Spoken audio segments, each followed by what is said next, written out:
Welcome back. With a mission to help those affected by HIV and AIDS, nonprofit organization Iris House aims to provide a safe environment for women, families, and underserved populations. Their team of professionals offer services that address the realities of living with HIV and AIDS. Joining me to discuss the organization are Peer Health Educator Jodie Sumpter and participant Mildred Lorenzo. Thank you both so much for joining me.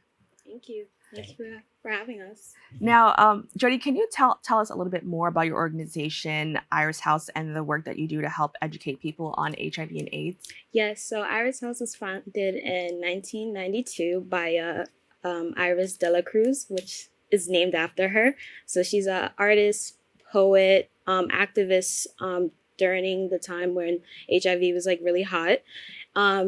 Iris House supports women and families infected or affected by HIV during like the time like when HIV was like supported, like we're more supported like by men. So like Iris House was strictly like focusing on like women, children, families, to get by like addressing like their health disparities. That's so interesting. Thank you so much for sharing that, because that's not even something that I previously thought of. Can you just talk a little bit more about your experience with Iris House and, how you got involved with that? Yeah, I was going to a program up here I live in Yonkers, and I just didn't want to go there anymore. And somebody told me about Iris's house 5 years ago, so I've been there. And what was the experience like? What are some ways they helped you? The the people that are living with HIV, I needed them women. I needed to be around people that were infected like me, so that helped me a lot. Thank you so much for sharing that. And I think that's so important when we talk about this, because it's like peer support also is, super important in regards to all of these type of programs. Can you just tell us a little bit more about some of the programs that Iris House offers and some of the services they offer? Okay, yeah. So we have nutrition programs, we have prevention services, we have testing services. We also have housing services, and newly a pharmacy program. So if you are like someone with HIV, have mental health conditions, you will be eligible to be a part of a program. Now, Mildred, could you talk a little bit more about, just your journey living with HIV, and then, what that experience has been like, and basically what some misconceptions about living with HIV are? Yeah. Being elderly, I'm 83 years old, and I'm not into the phone thing, so I don't. It's been very lonely for me because I'm not. I couldn't make friends like on my phone. I'm not into that, so it's been very lonely, and it's been a journey, a hard one. Oh, I know my church always says, oh, we're gonna go to heaven when we pass away, but I've been living in hell down here. I know there's another hell, but this hell. can you talk about how Iris House supported you, Be- on this journey? Yeah. And I love that you talked about, just how like not everybody's going to be connected on the phone. And of course you could find communities that way. But how did Iris House provide a community for you? When I get together uh, and be just around the people that are living, and they have different programs there, so I usually go to all of them because it benefits me, and I'm really having a hard time because I've been on every HIV medicine there is, and the side effects, I can't take it no more, and I just go there because I need to be in Iris's house with people that are living with HIV. I have to be there. And can you just talk about, ways that you support people emotionally, mentally, physically at Iris House? And what are some ways other people can support those living with HIV? Right. Okay. So me personally, I like to put myself in the center of attention. So I like to have when I conduct outreach with my team, I like to have slogans like "No glove, no love." a little corny, Uh-huh. but it gets their attention to show that there's a need in this community, that we need to stop stigma, stop discrimination, and health is wealth.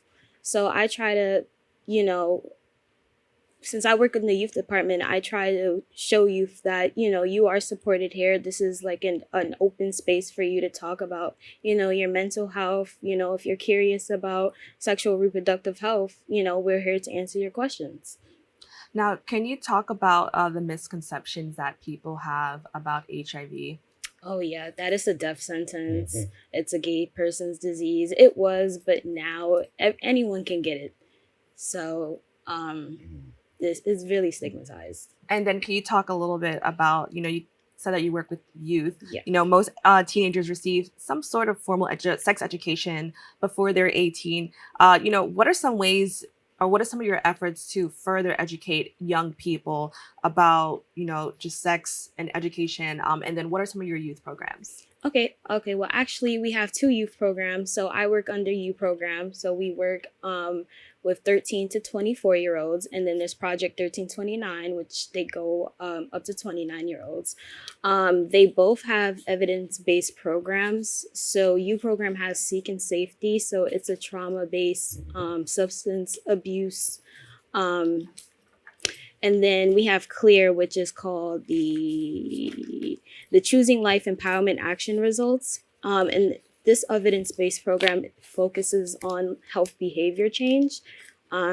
So we get to have the youth to practice, healthy behaviors, and to spot what are unhealthy behaviors and risk factors. Now, can you talk a little bit about the emotional well-being and just behavioral health? As we heard, Mildred talked about her experience. What is it that Iris House does to ensure that they're focusing on the mental health and just the overall well-being for people living with HIV?